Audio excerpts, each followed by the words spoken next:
산을 오르는 등산에도 나라마다 문화가 있는가 봅니다. 일본에서 단체로 산행을 할 경우 이제 접수하면서 접수 번호를 받는데 그 번호가 등산 끝까지 계속 유지된다고 합니다. 어느 정도 유지되는가 하면 등산하는 순서가 바뀔 수가 없답니다. 있는 순서 그대로 올라갔다가 있는 순서 그대로 내려와야 된다고 합니다. 우리로서는 이해가 안 가지요. 성질 급한 우리는 막 뛰어서라도 먼저 가고 싶어 하는데 일본은 결코 그럴 수가 없답니다. 일본이 이제 단체 등산할 경우에 가이드가 있는데 가이드는 대개 이제 팔뚝에 완장을 차거나 목걸이로 이제 표시를 하게 되고 그 사람이 지시하는 대로 무조건 그렇게 정해진 규칙에 따라 한다고 합니다. 우리가 인생을 살다 보면 오르막길이 있고 또 큰 산을 만날 때도 있습니다. 오르막길을 만나게 되면 목이 마르고 다리도 아프고 숨도 매우 이제 가쁘게 됩니다. 그렇게 힘들게 오르다가 어느덧 평지를 만나게 되면 너무 편하지요. 너무 쉽지요. 오르막을 경험한 사람은 평지를 만나면 며칠이라도 걸어갈 것처럼 아주 편안함을 느끼게 됩니다. 우리 인생은 어떻습니까? 우리 인생도 때로는 오르막과 큰 산을 만나게 되는데 그때 우리는 지치고 힘들고 때로는 견디기 어려울 때도 있습니다. 이럴 때는 우리가 어떻게 해야 될까요? 오늘 본문을 보면 주인공 수룹바벨이 이스라엘 백성들을 이끌고 귀환을 하게 됩니다. 오랫동안 포로 생활을 했지요. 그리고 돌아와서 번제단을 세우고 하나님의 성전을 이제 세울 기초를 놓게 됩니다. 무려 70년 만에 귀환입니다. 70년, 여러분 짧은 세월이 아니죠. 오랜만에 고향으로 돌아와 이제 하나님의 성전을 다시 건축하고 거기서 예배드릴 것을 꿈꾸면서 시작을 했습니다. 이들은 한껏 부풀어 오른 기대였을 것입니다. 흥분되었을 것입니다. 그런데 이 공사가 그만 중단되고 말았습니다. 좀 더 자세히 보면 BC 536년에 시작되었던 성전 재건 사업이 비슬람과 미드르닷과 다부엘 그리고 그 동료들에 의해서 중단이 됩니다. 이유는 이 사람들이 상소를 왕에게 올리는데 이 성전이 완공이 되면 이스라엘 사람들은 바사의 왕에게 세금을 바치지 않을 것입니다. 다시 말하면 거역할 것입니다 라는 상소를 올립니다. 결국 바사의 왕은 그것이 걱정이 되어서 허락했던 성전 건축 사업을 중단시킵니다. 결국 이 일은 정치적인 일로 말미암아 중단이 되고 말았습니다. 이렇게 성전 재건 사업이 중단되었을 때 여러분 이스라엘 사람들의 마음은 어떻겠어요? 기대한 만큼 실망도 매우 컸겠지요. 이쯤 되면 여러분 마음 둘 곳이 없을 것입니다. 예를 들어 우리 교회가 어떤 일로 말미암아 무너졌어요. 근데 다시 지어야 되는데 짓다가 말고 그만두었어요. 여러분 성도들의 마음이 어떻겠어요? 매우 쓸쓸한 거지요. 허전하고 아주 막막한 거지요. 그러고 있다가 16년 만에 BC 520년에 다시 공사가 재개되었습니다. 참 어렵게 다시 시작이 되었습니다. 그런데 이 다시 시작된 이 사업마저도 이제 중단되고 말았습니다. 성경에 보면 강서편 총독인 다뜨네와 그리고 스달보스네 그리고 그 동료들이 다시 왕에게 상소를 올립니다. 왕은 그 상소를 받고 결국 또한 중단시키는데 너무나 큰 일이 이제 생기지요. 두 번씩이나 중단이 되는 일입니다. 하나님께서는 성전을 건축하라고 스가랴 선지자를 통해서 이 수룹바벨에게 명령하셨고 그 명령을 따라서 고향으로 돌아왔고 그래서 성전 건축을 시작했는데 이게 웬일입니까? 사람들의 방해로 말미암아 성전이 건축되지 못하고 있는 겁니다. 도대체 어떻게 하라는 말인가? 참으로 수룹바벨 입장에서는 암담한 상황입니다. 큰 산이 앞에 가로놓여 있고 앞으로 가기는 가야 되겠고 어떻게 할 수 없는 그런 이제 상황입니다. 우리도 인생을 살다 보면 이렇게 큰 산을 만날 때가 있습니다. 우리가 큰 산을 만나게 되면 큰 산 앞에서 나의 나약한 존재를 확인하게 되지요. 우리는 누구나 다 나약한 존재입니다. 우리가 신체 어느 부분, 세포 하나만 잘못돼도 금방 우리는 병이 들고 맙니다. 여러분, 아무리 건강해 보이는 사람도 사실은 나약한 존재에 불과하지요. 우리는 여기서 한 가지 사실을 압니다. 나만 그런 게 아니라는 겁니다. 대개 사람들은 어려운 일을 당하면 나만 왜 그렇게 어려운 일을 당하나 이렇게 생각합니다. 나만 왜 그렇게 약하나 이렇게 생각합니다. 근데 그 생각이 틀린 생각입니다. 사람은 누구나 다 약합니다. 특별히 더 강한 사람 없습니다. 다 여전히 큰 산 앞에서는 꼼짝 못하는 미약한 존재일 뿐입니다. 그런데 이런 큰 산을 향해서 감히 내가 무엇이냐라고 외치는 분이 한 분 계십니다. 누굽니까? 하나님 아버지십니다. 온 세상을 창조하시며 섭리하시는 하나님께서는 감히 우리가 말할 수 없는 것을 쉽게 말합니다. 큰 산을 보고 내가 무엇이냐 이렇게 말씀하십니다. 3살짜리 아들을 키우는 아빠가 있습니다. 3살 때 딱 하기 좋은 장난이 있습니다. 아들 이름을 부르면서 우리 아들 어디 갔지? 그러면 그 아들은 금방 하는 짓이 있습니다. 자기 손으로 얼른 자기 눈을 가립니다. 그리고 없다 그럽니다. 그러면 3살짜리는 딱 그때가 되면 자기 눈에만 안 보이면 없는 것으로 여기는가 봐요. 네. 그러다가 아무 소리 없으면 슬그머니 손을 내립니다. 그리고 삐끔히 아빠를 바라봅니다. 그럼 아빠가 또 여기 있네 그러면 얼른 또 자기 손으로 가립니다. 3살짜리는 자기 눈에 안 보이면 아빠도 안 보인다고 생각해요. 자기만 아니라 아빠도 안 보인다고 생각하는 모양입니다. 그런데 가만히 보면 우리가 그렇게 살고 있지 않나 싶습니다. 내 앞에 놓인 큰 산이 내가 볼 때 너무 커요. 하나님께도 크게 보이는 것으로 우리는 착각을 하고 산다 이 말이에요. 내가 보는 대로 하나님도 그렇게 보실 것이다. 내가 생각한 대로 큰 산이면 하나님도 큰 산일 것이다. 많은 사람들이 그렇게 생각하고 삽니다. 아니지요. 인간 앞에 큰 산일 뿐이지 하나님 앞에 큰 산은 아닌 것입니다. 여러분, 내 눈에 큰 산이라고 할지라도 하나님 앞에는 그게 작은 것인 줄로 믿습니다. 인간에게는 분명히 너무나 큰 산입니다. 상대하기 힘든 산입니다. 그러나 하나님께도 그런가? 아닌 것입니다. 하나님은 큰 산보다 더 크고 위대하신 분인 줄로 믿습니다. 그런데 여기 한 가지 사실이 우리를 놀라게 합니다. 큰 산이 당연히 하나님 앞에서는 큰 산이 아닌데 하나님만 그런 게 아니라는 것을 여기서 보여줘요. 여기서 어떤 사람 앞에서는 그게 큰 산이 아니라고 말씀하십니다. 어떤 사람입니까? 7절에 보면 이렇게 돼 있어요. 네가 수룹바벨 앞에서 평지가 되리라. 다른 말로 표현하면 수룹바벨 앞에서는 큰 산이 아니라는 거예요. 가로를 쳐놓고 보면 내가 수룹바벨이라는 그 이름 앞뒤로 가로를 쳐놓고 보면 누군가 앞에서는 그게 평지가 된다. 큰 산이 아니다는 그런 말씀이거든요. 하나님 앞에서만 큰 산이 아니라 어떤 인간 앞에서도 큰 산이 될 수 없다는 주님의 말씀입니다. 그럼 이게 무슨 뜻일까요? 왜 수룹바벨일까요? 수룹바벨은 성전 그 재건 사업을 책임진 책임자였습니다. 바로 이런 얘기죠. 어떤 사람이 하나님의 뜻을 찾으려고 애를 써요. 그리고 하나님의 뜻을 따라서 살려고 애를 써요. 그 사람이 수룹바벨입니다. 사실 수룹바벨도 처음에는 의욕적으로 시작했습니다. 그런데 사람들의 방해로 말미암아 중단할 수밖에 없었습니다. 낙심하여 모든 의욕이 사라지게 생겼습니다.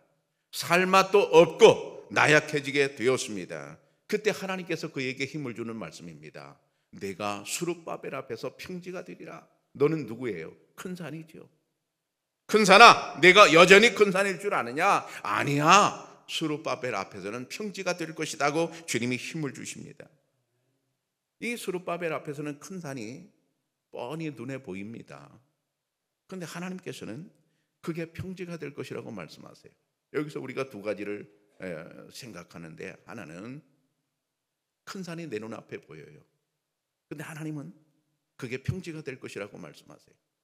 내 눈에 보이는 것은 분명히 큰 산입니다. 그런데 평지가 될 것이라는 것은 주님께서 믿음의 눈으로 우리에게 보라는 그런 이제 사실이거든요. 그러면 내가 내 눈에 보이는 큰 산을 보고 살 것인가, 아니면 믿음의 눈으로 평지를 보고 살 것인가 하는 거예요. 여러분, 믿음의 눈으로 평지를 보고 사시기를 축복합니다. 우리는 기도하면서 믿음으로 평지를 볼 수 있어야 합니다. 히브리서 11장에 보면 믿음은 바라는 것들의 실상이요 보이지 않는 것들의 증거니 그랬어요. 여기서 중요한 단어가 보이지 않는다는 것이에요.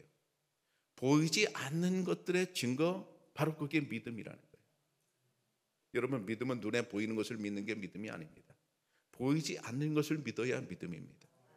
그런데 지금 눈에 보이는 건 뭐예요? 큰 산이 눈에 보여요.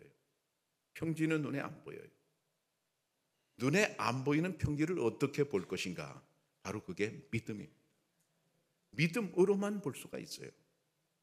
평지는 오르막과 달리 힘들지 않게 쉽게 걸어갈 수 있는 길입니다. 오늘 평지가 되리라는 것을 원어로 보면 원어가 좀 재미있어서 소개하는데 레미쇼르 이렇게 되어 있어요. 평지가 되리라 뜻입니다. 평지가 아니라 평지가 되리라 라는 뜻이 레미쇼르예요. 평지는 오르막과 전혀 다릅니다. 오르막은 참 걷기 힘들어요. 그런데 평지는 걷기가 너무 쉬워요. 장애물이 없는 거죠. 이런 믿음을 가질 수 있는 근거가 6절에 나오는데요. 여호와께서 말씀하시되 이는 힘으로 되지 아니하며 능력으로 되지 아니하고 오직 나의 영으로 되느니라. 여기서 두 가지 사실을 우리가 발견합니다. 큰 산이 놓였을 때 큰 산을 없애는 것, 평지가 되게 하는 것, 인간의 힘으로는 안 된다는 거예요. 하나님의 힘으로 된다는 거예요. 여러분, 이 두 가지 사실을 우리가 다 인정해야 됩니다. 첫 번째는 내 힘으로 안 된다는 걸 인정해요. 여러분, 사람이 내 힘으로 안 되는 걸 하려고 애쓰면 결국 실망하고 맙니다. 안 되는 것은 안 되는 거로 인정해야 돼요. 하나님께서 너의 힘으로 안 된다는 거예요. 너의 능력으로 안 된다는 거예요. 하나님께서 안 된다고 할 때 우리는 안 된다는 걸 인정해야 돼요. 안 되는데도 계속 하려고 그러면 그건 실패밖에 남을 게 없지요. 하나님께서 안 된다 그러면 안 되는 것으로 우리가 받아들여야 돼요. 그런데 무조건 안 되는 건가? 아닙니다. 누가 하면 된다? 하나님이 하시면 된다. 여기 하나님의 영으로 된다는 것은 하나님이 하시면 된다는 거거든요. 이 말을 줄여서 우리가 이렇게 말할 수 있어요. 하나님이 일하시면 레미쇼루이다. 하나님이 일하시면 평지가 된다는 거예요. 그러나 내가 일하면 레미쇼루가 될 수 없지요. 내가 일하면 여전히 큰 산으로 계속 남아 있을 뿐입니다. 내 능력으로 할 수가 없는 일을 하나님께서 손대시면 그 하나님께서 손대시는 것에 따라 여러분 평지가 되는 역사가 나타날 줄로 믿습니다. 바로 하나님께서 일하시는가가 문제죠. 제가 대학교 다닐 때 여름이면 공사장에 가서 알바를 했습니다. 그때 당시 어떤 알바보다도 공사장에 가서 일하는 게 돈을 많이 주더라고요. 그 얼굴이 아주 새카맣게 돼서 학교에 복학을 하고는 했죠. 근데 그때 당시는 되게 사람들이 이렇게 모여가지고 어디 이제 메꾸고 길을 뭐 새로 이렇게 하고 하는데 판을 이렇게 놨습니다. 그리고 거기다가 모래를 지어다 놓고요, 시멘트를 갖다 놓고요, 물 웅덩이를 이렇게 만들어서 거기다 물을 붓고 삽으로 이렇게 섞었습니다. 그리고 삽으로 이렇게 떠서 날랐습니다. 그렇게 해서 메우고 그랬습니다. 그런데 어느 날 레미콘이 들어오더라고요. 삽으로 할 필요가 전혀 없어요. 레미콘으로 쏘니까 그냥 금방 딱 끝나요. 여러분들이 이 단어를 좀 기억하시려고 일부러 레미콘 얘기를 했습니다. 하나님께서 일하시면 레미쇼르가 됩니다. 우리는 삽으로 열심히 일을 해요. 그런데 아무리 열심히 해도 이게 개갈이 안 나요. 뭐 효과가 별로 없어요. 힘만 들어요. 근데 하나님께서 한번 이 서턱대시면 평지가 될 줄로 믿습니다. 저는 학교 다닐 때 수학이 참 어려웠어요. 몇 시간째 수학 문제를 풀려고 끙끙거리고 못 푼 적이 많습니다. 아무리 풀려고 해도 도무지 내 머리로는 풀 수가 없는 거예요. 그런데 선생님이 오셔서 이거 이렇게 하는 거야, 저렇게 하는 거야 한마디 딱 해주니까요, 아니 금방 풀리는 거예요. 그때 제가 깨달았어요. 무능력자에게는 모든 게 어렵고 능력자에게는 모든 게 쉽다. 세상 모든 일이 그렇더라고요. 학교를 다닐 때 이후로 지금까지 평생을 살아오면서 이런저런 일을 겪어보니까 언제나 누구에게나 똑같은 원칙이 있는데 뭐든지 무능력한 사람에게는 다 어려운 거예요. 근데 능력자에게는 다 쉬운 거예요. 그러면 하나님은 어떤 분이십니까? 전능하신 분인 줄로 믿습니다.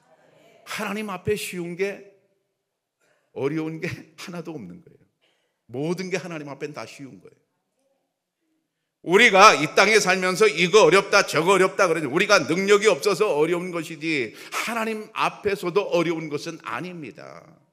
그래서 우리가 어렵게 생각하는 일들 하나님께서 손대시면 그대로 해결될 줄로 믿습니다.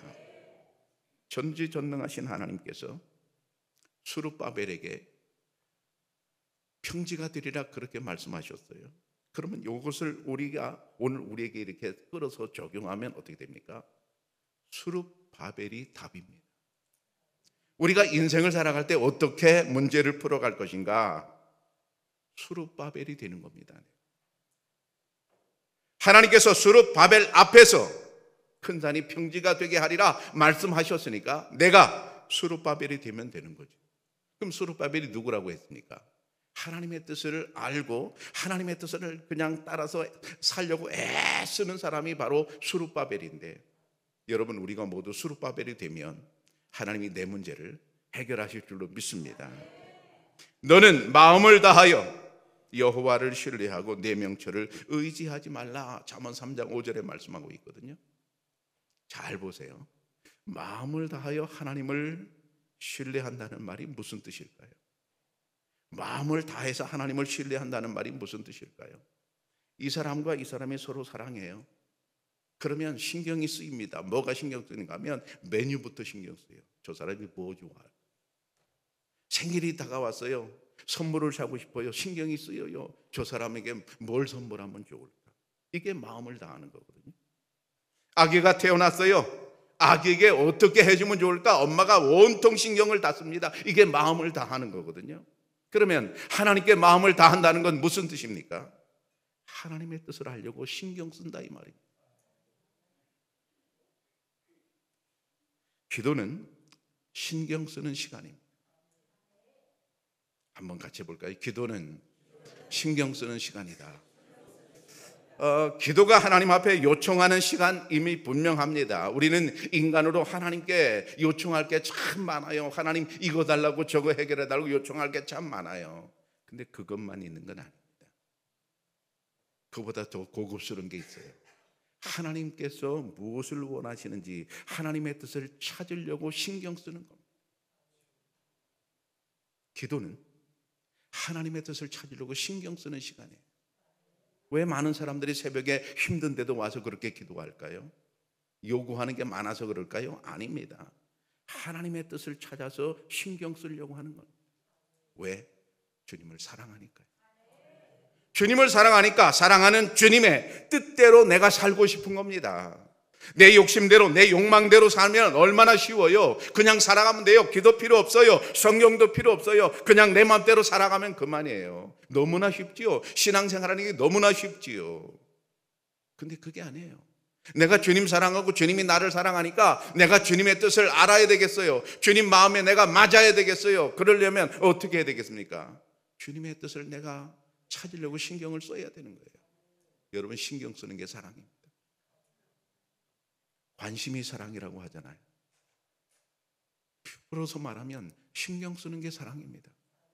근데 하나님의 뜻을 전혀 신경 안 쓴다. 미안하지만 하나님 사랑하는 거 아니죠. 그저 내 욕심만 챙기는 거죠. 정말로 내가 하나님을 사랑한다면 하나님의 뜻은 무엇입니까? 내가 어떻게 살아야 됩니까? 내가 이런 농사를 짓는데, 내가 이런 사업을 하는데, 내가 이걸 해야 되는데, 내가 누구를 만나야 되는데 하나님의 뜻은 무엇입니까? 하나님의 뜻을 여쭤봐야 되겠죠. 그게 신경 쓰는 거고 그게 마음을 다하는 거예요. 여러분 신경 쓰는 게 사랑 아니겠습니까? 신경 쓰시기를 축복합니다. 기도를 통해서 우리가 신경 쓰고 하나님의 은혜, 하나님의 능력을 체험하게 되는데, 바로 그 말을 오늘 본문에 대비해서 말하면 이렇습니다. 그게 바로 수룹바벨이 되는 것입니다. 우리가 수룹바벨이 되는 비결, 기도를 통해서 주님의 뜻을 알아내는 것입니다. 그때 2절에 보면 그가 내게 묻되 내가 무엇을 보느냐. 이 말은 천사와 스가랴가 지금 대화를 하고 있습니다. 환상 중에 기도라는 얘기지요. 이 기도가 또 나중에 수룹바벨과 하나님 사이로 이어집니다. 기도가. 그러니까 기도는 서로 대화예요.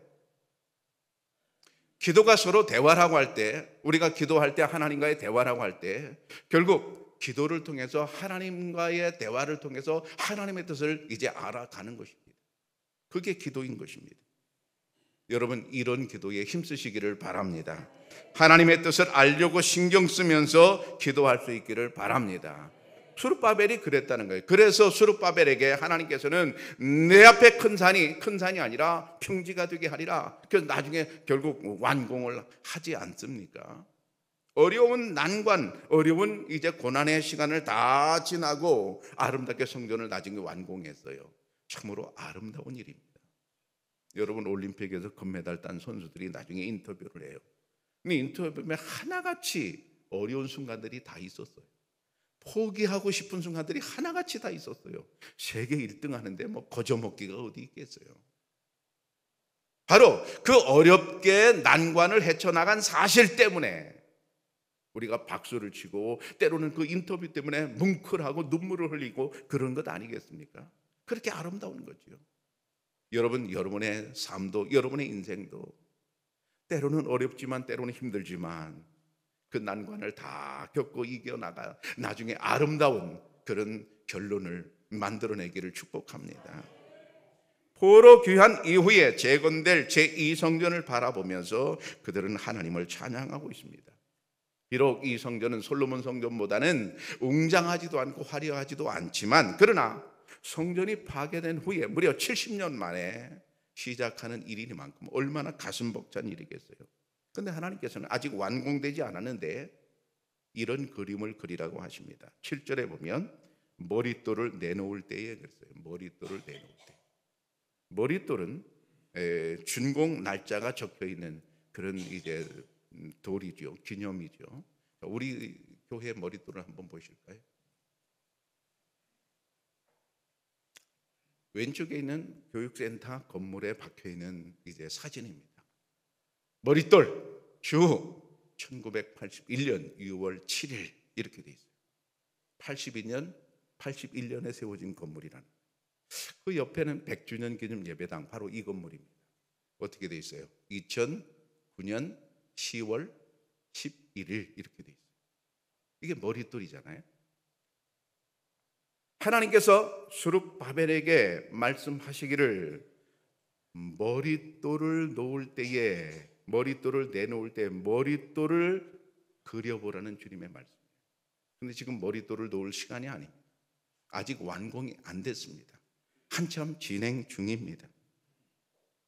진행 중인데 하나님께서는 다 마무리가 되고 끝나는 장면을 떠올리게 하십니다.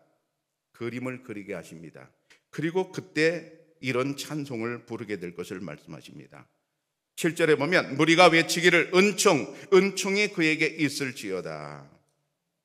은총이 그에게 있을지어다. 무슨 얘기예요? 이 모든 것이 다 하나님의 은혜임을 찬양하고 있습니다. 여러 가지 역경과 난관을 이겨내고 드디어 성전이 완공되는 그 순간을 바라보고 찬양하는 순간을 마음에 그리면서 이 일을 하라는 주님의 말씀이거든요.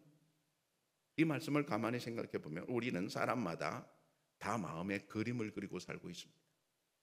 나름대로 우리는 생각해요. 이런저런 생각을 하면서 살아가요. 머릿속에 그림을 그리고 있어요. 그런데 어떤 사람은 어두운 그림을 그리고 있고 어떤 사람은 밝은 그림을 그리고 있어요.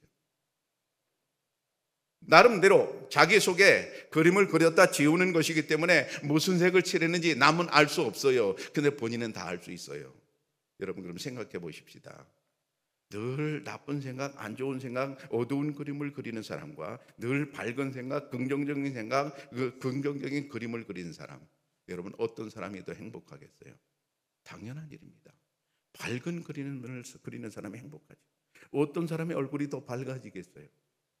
어두운 그림을 그리는 사람의 얼굴이 밝아질 리가 없습니다. 하나님께서는 스룹바벨이 지금 수심에 갇혀서 실망하고 얼굴이 어두워 있는데, 어두워 있는 스룹바벨에게 너는 그림을 아름답게 그려봐라 이거든요. 무슨 그림을? 나에게 찬양하는 그림을 한번 그려봐라. 머릿돌 그림을 그려봐라. 아름다운 그림을 그려봐라. 여러분, 하나님은 오늘 우리에게 긍정적이고 아름다운 그림을 그리기를 원하십니다. 오늘 이 말씀을 오늘 우리에게 적용해서 말하면 이렇습니다. 스룹바벨아, 내가 지금 절망하고 있느냐? 그러지 말고 마지막 완성되고 머릿돌을 놓을 때 한번 그 장면을 생각해봐. 머릿돌 그림을 그려봐. 지금 대적들이 모함하잖아. 지금 방해하잖아. 그래서 너는 힘들잖아. 그렇지만 낙심하지 마라. 한번 그림을 그려보면서 다시 시작해봐. 어려워도 힘들어도 그림을 그려봐. 자꾸만 좋은 그림을 그려봐. 이게 주님의 말씀이에요. 스룹바벨아, 안 된다고 하지 마.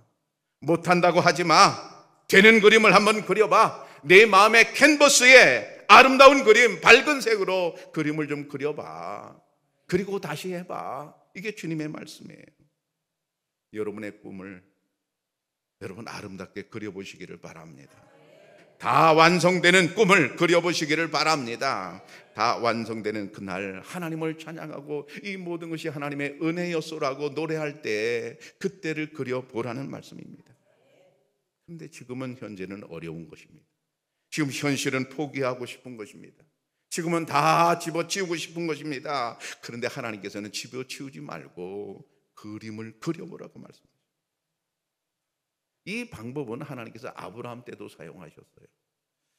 창세기 15장 2절에 보면 아브라함이 이르되 주 여호와여 무엇을 내게 주시려 하나이까? 나는 자식이 없사오니. 지금 이것은 아브라함이 지금 낙담하고 있는 겁니다. 옛날에 하나님께서 자기를 불러서 하늘의 별과 같이 바닷가의 모래같이 그렇게 자손을 많게 해주겠다 축복을 해주셨거든요. 언약을 해주셨거든요. 근데 이게 웬일입니까? 1년이 가도 애가 안 생겨, 2년이 가도 애가 안 생겨, 10년이 가도 그만이야, 20년이 더 가도 그만이야. 이제 다 포기할 단계에 이르렀어요. 자기도 나이가 많이 들었고 아내도 이제 늙었어요.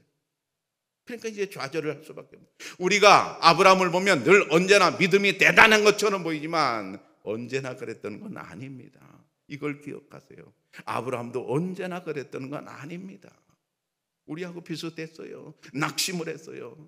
낙심을 해서 하나님께 말하는 거예요. 나는 자식이 없사오니, 나는 자식이 없습니다 라는 말 가로 열고 뭐라고 하는 거예요? 하나님 약속은 어디 갔습니까? 이런 얘기거든요. 하나님 약속은 어디 갔습니까? 성경에 분명히 이렇게 약속되어 있는데 하나님의 약속은 어디 갔습니까? 나는 지금 자식이 없습니다.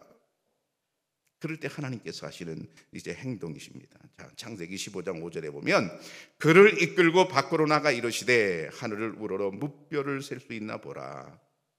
또 그에게 이르시되 네 자손이 이와 같으리라. 여기 이 장면을 가만히 보면 연상이 됩니다. 아브라함이 자식이 없어 너무 실망됐어요. 그래서 지금 어디 있어요? 방구석에 처박혀 있는 겁니다. 여러분, 사람은 누구나 우울해지면 방구석입니다. 밖에 나가기 싫어요. 친구가 밥 먹자 해도 싫어요. 커피 마시다고 싫어요. 다 싫어요. 그냥 죽고만 싶어요. 다 포기하고 싶어요. 방구석에 처박혀 있는 아브라함입니다. 문을 하나님께서 활짝 여시고 아브라함아 이리 나와. 강제로 아브라함을 끌어내시는 거예요. 밖으로 데리고 나가셨어요. 그리고 하늘을 바라보게 하셨어요. 마침 그때가 밤이었습니다. 깜깜한 하늘의 별이 총총 얼마나 많이 떴는지 그 별들을 하나님 바라보게 하십니다. 너 저 하늘의 별들을 바라봐. 한번 세어봐. 저 무별을 내가 셀 수 있나 한번 세어봐. 그러시면서 보이잖아. 저 보이는 그대로 내가 내 후손을 그렇게 많게 해주겠다. 그렇게 말씀하십니다. 무슨 얘기예요? 지금 현실은 너무 암담해요. 근데 하나님께서 아브라함에게 그림을 그리게 하십니다. 어떤 그림? 별에 대한 그림을 그리게 하세요. 숫자에 대한 그림을 그리게 하세요. 이렇게 내 후손이 많게 될 거다. 너는 절대로 여기서 끝나지 않는다 하는 희망을 그에게 불어넣어 주십니다. 바로 이것입니다. 하나님께서 우리가 지금 현실 어렵고 힘든 그런 이제 순간에도 하나님께서 우리에게 뭐라고 하세요? 너 그림을 한번 그려봐. 절망하지 말고 환한 그림을 그려봐. 절망하지 말고 별들의 그림을 그려봐. 하나님께서 우리에게 그림을 그리라고 하실 때 여러분 그 믿음을 가지고 우리는 그림을 그려야 될 줄로 믿습니다. 오늘 이 말씀을 정리하면 이렇습니다. 하나님께서는 수룹바벨 절망하고 있는 그에게 머릿돌 그림을 그리게 하십니다. 머릿돌은 공사가 완공될 때, 지금은 완공되지 않았어요. 너무 힘든 상황이에요. 그냥 다 포기하고 싶은 상황이에요. 그런데 하나님께서는 끝날 때, 머릿돌을 놓을 때 그때를 한번 그려보라고 말씀하십니다. 여러분, 하나님께서 여러분에게 주신 꿈을 달성할 때 그때의 꿈을, 그때의 그림을 그려보시기를 축복합니다. 사랑하는 청약교회 성도 여러분, 혹시 지금 인생의 큰 산을 넘고 계십니까? 너무나 힘들고 어려운 상황이십니까? 하나님께 맡기고 전적으로 주님을 의지하시기를 바랍니다. 인간의 힘으로는 어찌할 수 없는 큰 산이 있습니다. 그러나 크신 하나님께는 작은 산일 뿐입니다. 하나님께서 그 산을 평지가 되게 하실 것입니다. 온갖 어려움을 다 이겨내고 아름다운 그림을 그려내서 하나님께 영광이 되기를 축복합니다.